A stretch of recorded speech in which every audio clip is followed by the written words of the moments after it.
charla de esta noche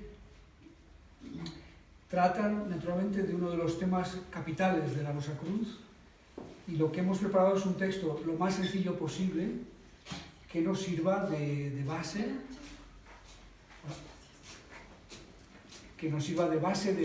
para luego poder dialogar juntos, ¿no? Y poder, por supuesto, plantear preguntas concretas sobre el tema de la noche, pero intentar juntos encontrar cuál es la pregunta más importante, ¿no? La esencial, que debemos cada uno de buscar la respuesta después.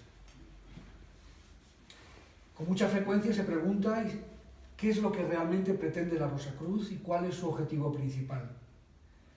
Y una vez establecido cuál es el objetivo, cómo trabaja, con qué método, qué es lo que hace para conseguir ese objetivo. Que se formule esta pregunta es lógico, pues objetivo y método son los referentes centrales para poder valorar nuestra escuela espiritual y en realidad para poder valorar cualquier institución que exista en el mundo. El objetivo habla de hacia dónde vamos y el método habla de por dónde vamos hacia dónde queremos ir.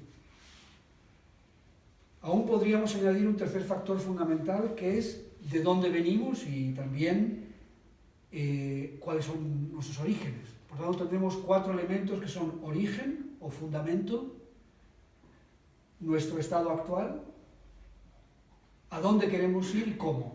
Son estos 4 elementos. Estos 4 elementos en realidad forman una unidad completa en nuestro ser, pero son tan profundos cada uno de ellos que no se pueden tratar de golpe normalmente, y por eso a veces tenemos conferencias o charlas que tratan sobre nuestro origen, otras veces sobre nuestro estado actual, otras veces sobre el objetivo y otras veces sobre el método. En esta ocasión nos interesa sobre todo el método y el objetivo, pero sobre todo que puedan ustedes tener una visión de conjunto, ¿no? Y por eso no vamos a entrar en la charla en ninguno de los 4 demasiado en detalle, para que vean el panorama. Y luego en el diálogo podremos ahondar en aquellos aspectos que les sean o más desconocidos o hayan quedado más confusos en nuestra exposición.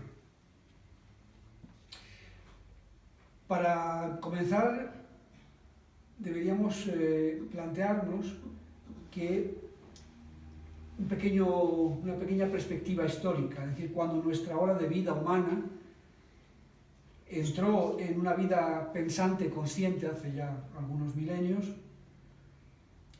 es a partir de ese momento que pudo volverse autorresponsable de sus actos. Hasta entonces, la humanidad fue dirigida, fue guiada por guías, patriarcas, maestros, rishis, etc., y la humanidad debía obediencia a esos guías, ¿no? A esos profetas.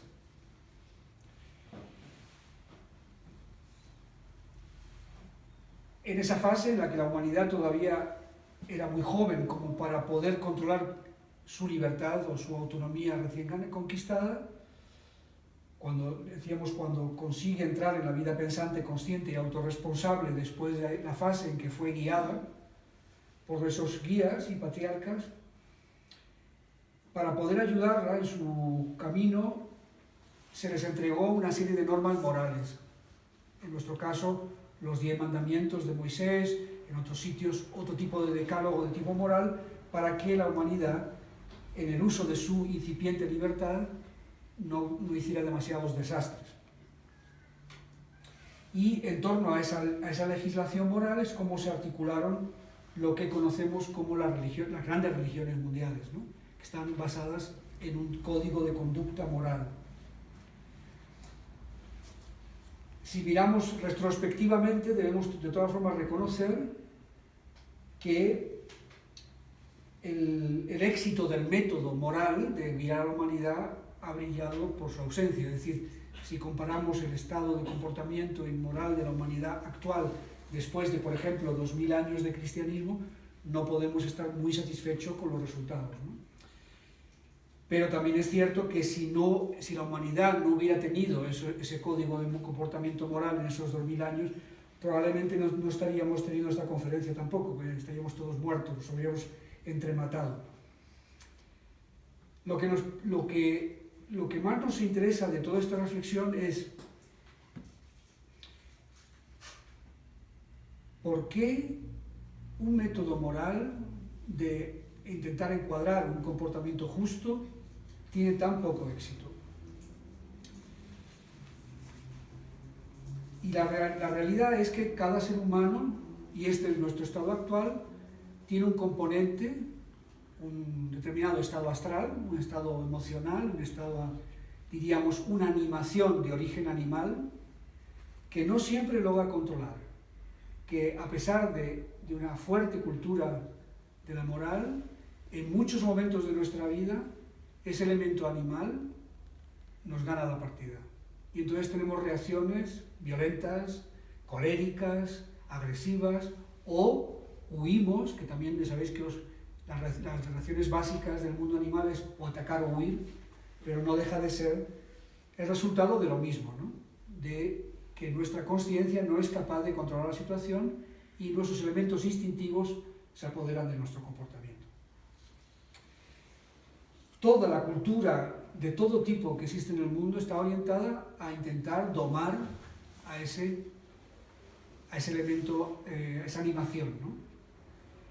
Y naturalmente que ha habido resultados notables, porque ya digo, si no todavía probablemente no estaríamos vivos, pero cuando por ejemplo contemplamos como por ejemplo una persona muy educada, muy culta, muy civilizada, con un comportamiento ético durante toda la semana, y de pronto va el domingo a un partido de fútbol y el árbitro le pita un penalti injusto a su equipo, o lo que él cree que es injusto, inmediatamente vemos aparecer a algo que nos sorprende de esa persona. Buenas noches. Y entonces comprobamos que toda esa educación y todo ese refinamiento cultural no han sido capaces de contrarrestar ese impulso instintivo que domina. Y en ese sentido, para nosotros, la Rosa Cruz lo que decimos es que en realidad esa animación de origen animal que llevamos todos dentro no puede ser cultivada. Es absolutamente imposible. Y por eso lo que plantea la Rosa Cruz como método no es o sea, sin negar la necesidad de un comportamiento ético, moral y correcto, consideramos que la solución de este problema es la transfiguración alquímica, es decir, de lo que se trata es de transformar ese impulso de origen animal, ese instinto, ese elemento natural, astral, transformarlo, transmutarlo y transfigurarlo en una nueva estructura anímica, de manera que ya no tengamos que controlar conscientemente nuestros actos y retenernos, frenarnos o planearlos, sino que de forma espontánea tengamos un comportamiento verdaderamente 100% humano.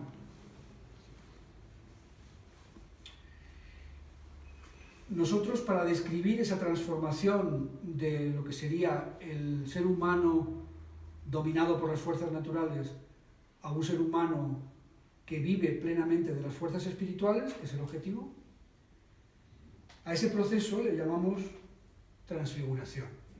Y hemos usado el nombre de transfiguración porque la Rosa Cruz tiene sus raíces en el cristianismo, y en el cristianismo tenemos uno de los pasajes bíblicos en el que habla de cómo Jesucristo se transfiguró en el monte Tabor, y también porque la palabra transfiguración en realidad tiene el mismo origen que la palabra transformación o metamorfosis. En realidad, metamorfosis es la palabra griega correcta, que luego da origen a la palabra transfiguración en latín, y por tanto en español y en las demás lenguas latinas. Tenemos también dentro de la mitología griega muchísimos ejemplos de metamorfosis o transfiguración, pero al revés. Es decir, en la mitología griega tenemos a dioses que se transfiguran o se metamorfosean en seres humanos para entrar en contacto con nosotros. Aquí se trata de lo contrario, de hombres que se metamorfosean en dioses. Este es el proceso de la transfiguración del que hablamos. Pero claro, este proceso de transfiguración no es mágico, no es un acontecimiento de prestidigitación, de De pronto tenemos aquí un ser animado por fuerzas naturales y de pronto está aquí al lado un ser divino, celeste, con todos los atributos de un ser espiritual. El proceso o el método que transforma, que provoca esa transfiguración es un proceso de transmutación. Buenas noches. Y cuando hablamos de transmutación es cuando entramos en el concepto de alquimia. La alquimia pretende la transmutación de los metales. Esto es la teoría, ¿no? Ustedes saben que los metales modifican sus propiedades tanto por la acción del fuego, es decir, podemos tener metales en estado sólido, líquido y cambian sus propiedades, pero también los metales se transforman sus cualidades cuando hacemos aleaciones, cuando mezclamos diferentes metales. La alquimia es, como saben, la precursora de la química moderna, ¿no? Y estudia precisamente esa transmutación de los metales y de alguna forma describe la manera en cómo se transforman, cómo cambian de carácter y de cualidad. Y habla de una serie de metales muy concretos, como son el oro, la plata, el mercurio, el cobre, el hierro, el estaño y el plomo. Son los 7 metales fundamentales. Y esos metales, presentes en la Tierra, pero también presentes en el ser humano en cantidades más o menos... Aquí hay una silla todavía y hay otra. Aquí hay una y hay otra. Doris, aquí tienes una silla, por ahí hay más. Entonces, esos metales son los elementos más concretos que permiten la encarnación de las influencias espirituales. Y por eso, históricamente, por ejemplo, el oro ha sido siempre el símbolo del espíritu, por su calidad radiante, por su calidad de no ser susceptible a la oxidación, no porque es muy parecido al sol, que también es un símbolo del espíritu. Y también siempre se ha dicho que se ha comparado al alma con la plata, porque el alma recibe del espíritu la luz, ¿no? Y la refleja. Y la plata siempre ha sido un elemento que ha simbolizado el elemento de espejo, etc. Cada uno de esos metales tiene un componente que lo liga con elementos cósmicos o macrocósmicos y con planetas. Por tanto, el Sol y el oro, la Luna y la plata, Mercurio y Mercurio, el cobre, Venus, el hierro con Marte, ¿no? Marte siempre ha sido representado como el dios de la guerra y por tanto el elemento metálico. Zeus o Júpiter, el planeta Júpiter, el elemento estaño, y Saturno, el plomo. Por tanto, en el Renacimiento, en la Edad Media, el Renacimiento, la astrología y la alquimia iban siempre juntas. La astrología, alquimia y cábala eran los 3 componentes fundamentales con los que los alquimistas, rosacruces y de otro tipo expresaban simbólicamente los procesos del alma para transformarse de un alma, una animación de tipo natural, puramente biológica, instintiva, a la aparición de un alma espiritual.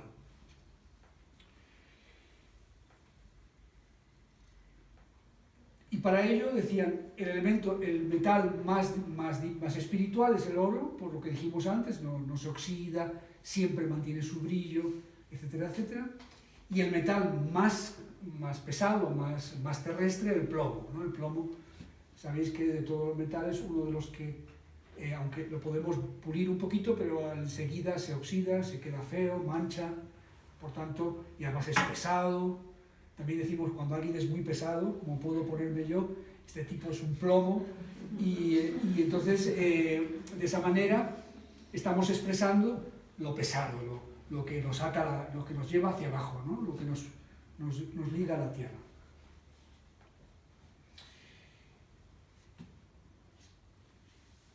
Entonces, esto en el plano de los metales se trasluce o se puede transferir ese proceso completo de transformación de los metales y de las cualidades anímicas de un nivel natural básico a un nivel espiritual, recibe el nombre de alquimia, y el resultado de esa alquimia transfigurística es la transformación integral del ser humano. Y entonces para expresar esa transformación integral del ser humano, los Rosacruces, y no solamente los Rosacruces, sino muchas otras escuelas espirituales, han colocado ejemplos, porque hace falta imágenes y ejemplos. Y uno de los más notables es la transformación o metamorfosis de una oruga en una mariposa. Entonces, lo mismo que decíamos de la transmutación del plomo en oro, lo vemos en la transformación de la oruga en mariposa. La oruga, un ser reptante, ¿no?, que siempre va pegadito a la tierra, de color marrón, escaso, sin ningún tipo de vistosidad ni de luz. En un momento dado construye a su alrededor un campo protector, un capullo, se encierra dentro, y ahí, en el misterio de lo que ocurre dentro de ese capullo, surge un día una mariposa y vemos que el ser pegado a la tierra, ¿no?, se transforma en un ser aéreo, un ser del aire. El aire siempre ha sido símbolo de lo espiritual, la tierra de lo material, y entonces vemos esa transformación. Y esa mariposa, además, no solamente se transforma de ser un ser terrestre a uno aéreo, sino que también aparece un despliegue de color, con lo cual está demostrando su vinculación con la luz. La luz siempre ha sido el símbolo y la realidad de la sabiduría divina, que cuando se expresa en la multiplicidad de colores. Y hasta hace muy poco en realidad no se sabía lo que ocurría dentro del capullo. Cuando una oruga se metía dentro de un capullo y luego salía como mariposa, pues en realidad no sabía qué ocurría ahí dentro, ¿no? Hoy ya se sabe cómo se produce esa transformación, y es realmente similar a la que ocurre en la transfiguración. Es decir, el ADN, o sea, toda la carga genética de la oruga es exactamente la misma carga genética de la mariposa. Por tanto, no hay una pérdida de identidad, sino un cambio de forma. Por eso decíamos transformación, transfiguración.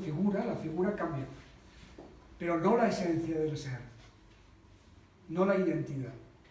La diferencia entre la transfiguración o transformación de una oruga en mariposa es que ese cambio se vuelve claramente visible. O sea, hay una clarísima diferencia entre la forma de la oruga y la forma de la mariposa. En el caso de la transfiguración, sin embargo, la persona que vive esa transfiguración, después de la transfiguración, sigue teniendo más o menos el mismo aspecto físico. O sea, que no le salen alitas ni empieza a hacer cosas raras, sino que sigue siendo un ser normal y corriente, que en realidad la gente no puede identificar como un ser transfigurado, salvo que sea un poco vanidoso y se quiera dar a conocer. Y entonces, lo que ocurre es que, por la influencia precisamente de las fuerzas espirituales sobre la bioquímica del ser humano, con las mismas sustancias con las que se formaban las células y las estructuras celulares de la oruga, con esos mismos materiales se reconstruye otro ser, otra figura, otra forma, que es la mariposa. Porque en realidad, durante el tiempo de la transformación de la oruga en mariposa, al capullo no se añade nada, está siempre cerrado. Luego, toda la transformación se hace a partir de los mismos materiales químicos y metálicos con los que estaba dotada la oruga. En el caso del ser humano, por el contrario, más que un salto, que también bioquímico, hay sobre todo un salto vibratorio, que hace que el estado es como lo que ocurre cuando el agua se evapora, ¿no? El agua sigue siendo H2O, pero las cualidades del estado, del nuevo estado, son diferentes. Y todo ese proceso, lógicamente, se hace a partir, con los mismos materiales, pero a partir de un programa espiritual diferente que el que da origen a nuestra personalidad de carne y hueso. Entonces, en realidad es como si cuando comienza el proceso de la transfiguración alquímica, nuestro cuerpo fuera el capullo, ¿no? Y dentro de ese capullo se produce la transmutación y transformación de todos los fluidos del alma que permiten que en esa alma, que ya no será un alma de origen puramente natural, biológico y animal, se convierta en un alma que permite la encarnación del espíritu. Y en el momento en que esto ocurre, cuando el alma permite esa encarnación, a continuación también se transforma el comportamiento, la conducta, la forma de pensar, la forma de abordar los conflictos y también la manera en cómo uno se toma cuando un árbitro pita un penalti a nuestro equipo favorito. Entonces, este es el reto y como conclusión lo queríamos decir muy claro, es decir, el camino de la cultura moral, del cultivo de la moralidad, de la ética, del buen comportamiento, es imprescindible, pero no es suficiente para transformar al ser humano. Y en un momento dado, cuando el ser humano se da cuenta de que haga lo que haga, y por mucho que se esfuerce, siempre observa en su propio ser reacciones de las que no le gustan nada, ¿no? Cuando llega a ese límite y busca una respuesta a cuál es la solución a este problema, la Rosa Cruz le ofrece la solución definitiva, que es la transformación integral del ser humano, la transfiguración alquímica. Y bueno, como os dije al principio, la idea de esta charla, de esta exposición, era simplemente mostrarles el conjunto, ¿no? Como habéis visto, no hemos entrado en ningún detalle concreto para no distraer la atención de lo que es el proceso en su conjunto. Pero lógicamente cada una de esas fases, eso que yo he descrito en pocos minutos y de vuelo de pájaro, es un proceso largo y complejo y que cada una de sus fases requiere una explicación y un análisis, ¿no? Pero no era este el objetivo de hoy y desde luego hay aspectos de la transfiguración que solo se pueden comprender en la práctica misma de ella, ¿no? Como en todas las cosas, ¿no?